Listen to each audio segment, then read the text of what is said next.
I never thought a small paper bag could hold so much mystery.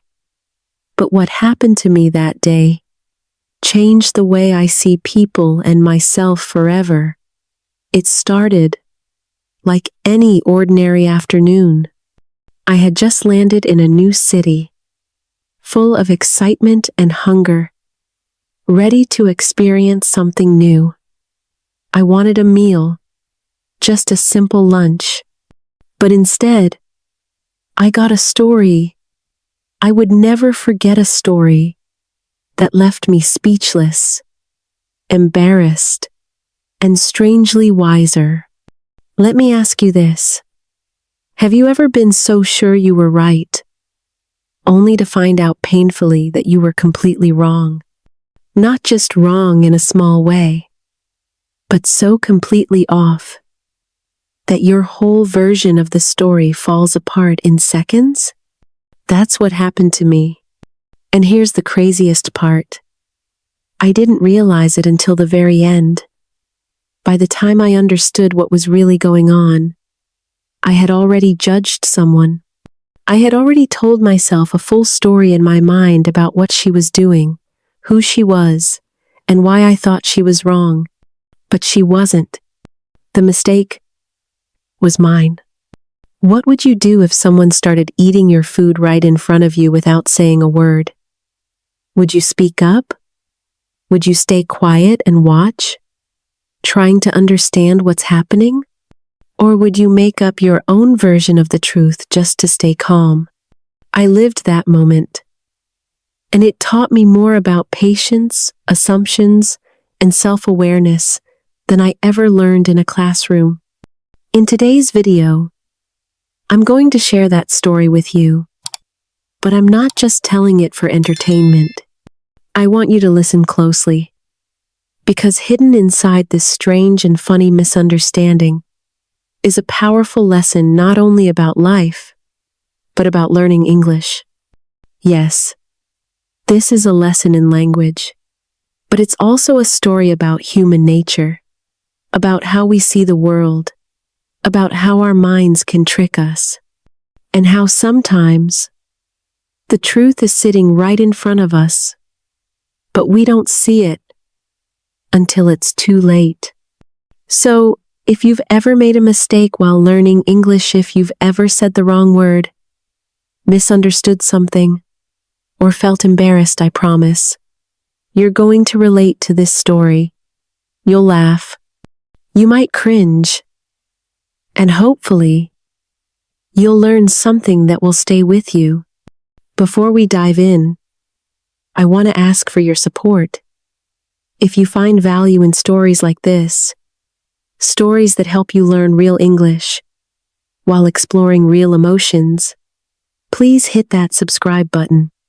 It helps more than you know.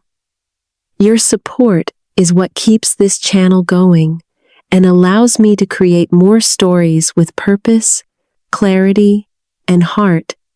Now, here's something I want you to think about as you listen to the story. If someone sat down at your table and started eating your fries without asking, what would you do? A. Confront them immediately and ask why. B. Stay silent, observe, and wait to understand more. Comment your answer below A or band. Let's see how we all think differently in moments of confusion. I arrived in San Francisco with that strange mix of excitement and exhaustion that always comes after a long flight. It was my first time in the city, and even though I'd seen pictures and heard stories, nothing really prepares you for the real thing. The air felt cooler than I expected. The buildings seemed older, wiser somehow. I dropped my bags at the hotel, barely glanced at the view, and walked straight back out. I didn't want to waste a second, but mostly I was hungry. A few blocks down, I found this little sandwich shop. It looked busy, too busy, actually, but that felt like a good sign. The kind of place where the food speaks louder than the decor. I stepped inside, stood in line behind a guy in a Giants cap, and ordered something simple. A chicken sandwich and fries. The cashier handed me a brown paper bag, warm and slightly greasy at the bottom. Comfort food. There weren't any empty tables.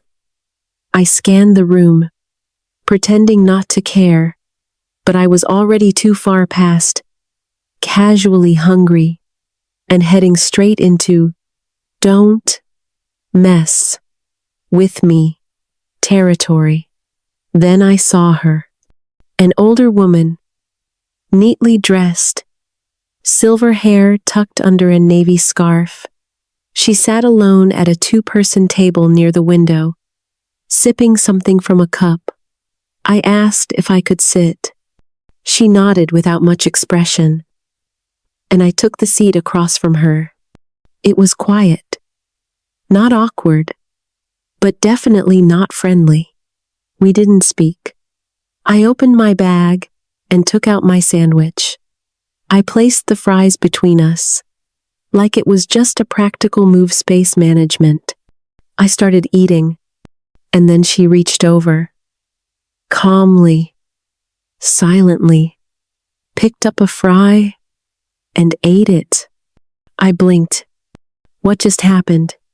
I said nothing. Maybe she thought they were hers. Maybe she's confused. Or maybe, I don't know. It was weird, but it didn't feel aggressive. So, I kept eating, quietly, watching. Then she took another, and another, and still, not a word. I wanted to laugh, but I also wanted to scream. I glanced at her, waiting for some significant apology, a joke, something, but no. She looked peaceful, like nothing strange was happening. It was surreal. And just let it happen. I didn't say a word. I don't know why. Maybe I didn't want to cause a scene. Maybe I was curious. Maybe I didn't trust myself to sound polite if I spoke. Then she reached for the last fry. The last one. And she ate it. Like she'd earned it. At that point, I was too deep into this story I had created in my head. In my version, she was the strange one. She was quietly stealing from me, testing me, challenging me to react. I had no idea that I was about to be the punchline. What happened next, what I saw when I stood up, shattered everything I thought I knew about that moment. Everything I had assumed, every quiet judgment I had made, it all flipped. And suddenly, I wasn't hungry anymore. The moment I saw the second bag of fries, me real fry, sitting untouched inside my paper bag, something inside me dropped. It wasn't just surprise. It was that kind of quiet shock that rewrites everything in your mind all at once. In 1 second, I realized I had been wrong. Not just a little wrong. Completely, entirely, embarrassingly wrong. I had been so sure. That was the part that really got me. I had built a whole story in my head, a whole emotional reaction, based on a mistake I didn't even know I had made. I thought I was the victim. I thought I was being patient. I thought I was handling the situation with quiet dignity. But the truth? I was the one who had been eating someone else's food. I had been wrong about her, about the situation, about everything. She didn't say a single harsh word, not even a glance of frustration. She just let it happen. She shared what she thought was her, sir. Maybe she knew exactly what was going on the whole time, and chose kindness anyway. I stood there holding the bag, staring at those fries like they were evidence from a mystery I had solved too late. And I felt small. I felt seen. I felt something shift. That moment stayed with me because it showed me how quickly we tell ourselves stories. We think we understand what's happening. We make judgments. We assign meaning. We feel emotions all in a matter of seconds. And sometimes, we're not even close to the truth. It reminded me of something that happens all the time when learning English. Or any language. Really. You think you said it right. You think you understood the question. You feel confident. Until you're corrected.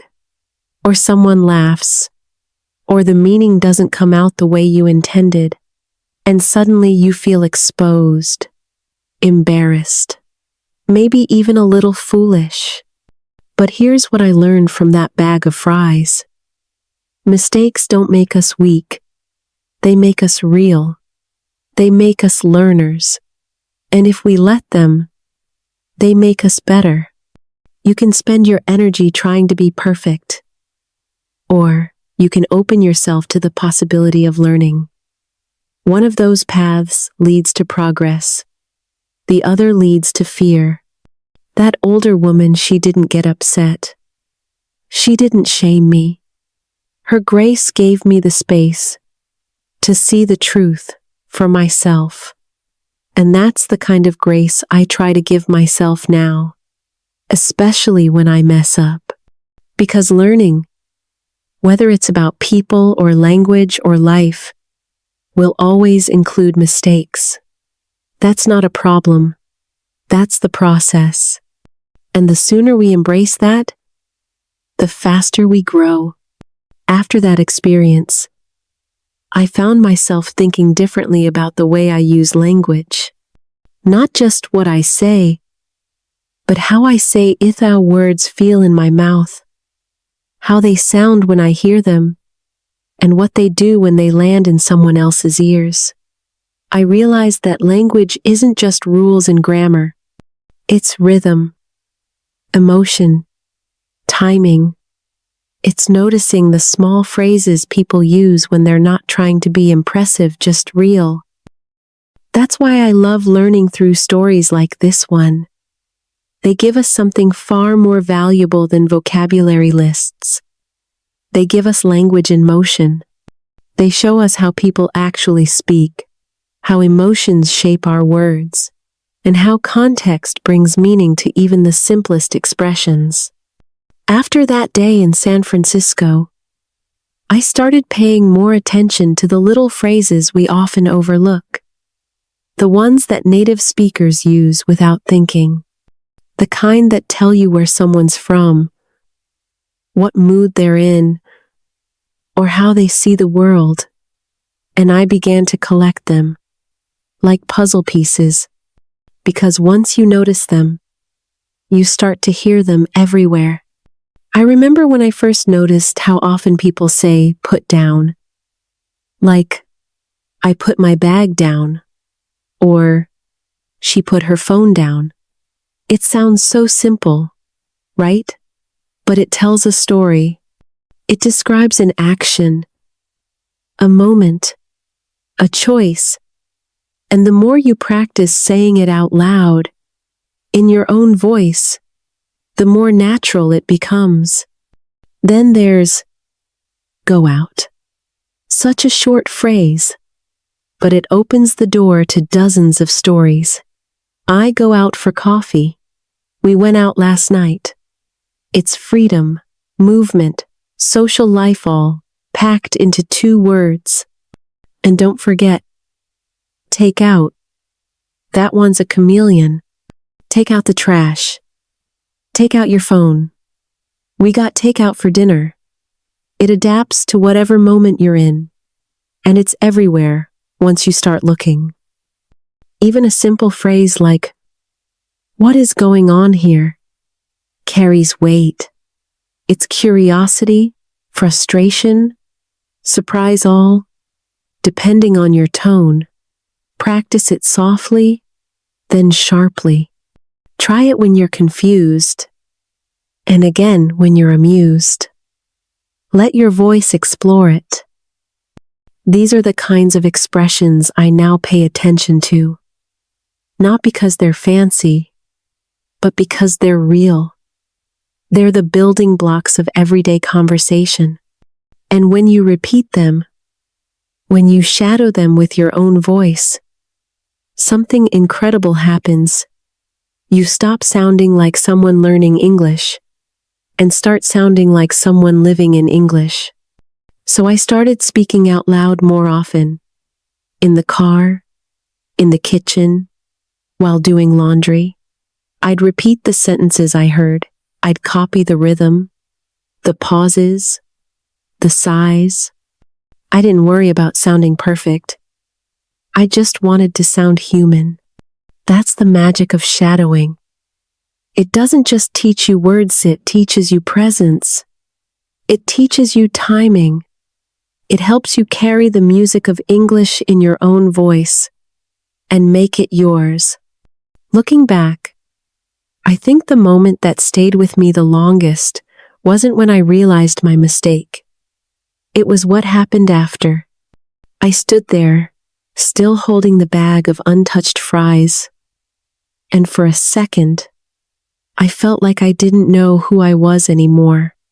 Not because of the fries, not even because of the misunderstanding, but because of how deeply I had believed in my own version of the story until it crumbled. That's what real learning feels like sometimes. It's not clean, it's not neat, it's humbling. It strips you down and invites you to start over. But this time, with your eyes open a little wider. That's the same kind of discomfort we feel when we're learning a language. We think we're getting it. We say something and feel proud, until someone looks confused or corrects us. And suddenly we're 10 years old again, unsure and silent, afraid to speak up. But those moments, those quiet stumbles, those unexpected corrections, those "I thought I knew" kind of moments are gold. They shape us in a way that success never could. I've learned not to run from those moments anymore. Not in life, and not in language. I let them come. I let them sting. And then, I let them teach me. There's something powerful about staying in the discomfort long enough to grow through it. That's what the old woman at the table gave me. Not just fries, but an example. She didn't make me feel bad. She didn't point out my mistake. She just let me arrive at the truth on my own, and somehow, that felt even more profound. Now, when I make mistakes in English or when I see others make them, I try to remember her calm, her patience, her quiet understanding that we're all figuring things out as we go. And I try to offer that same patience to myself, because the truth is, you don't become fluent overnight. You don't become confident by never making mistakes. You grow by walking through the confusion, the embarrassment, the uncertainty again and again, until those moments don't scare you anymore. So, if you're still here, listening to this story, practicing these phrases, repeating these sounds, I want you to know something. You are doing something remarkable.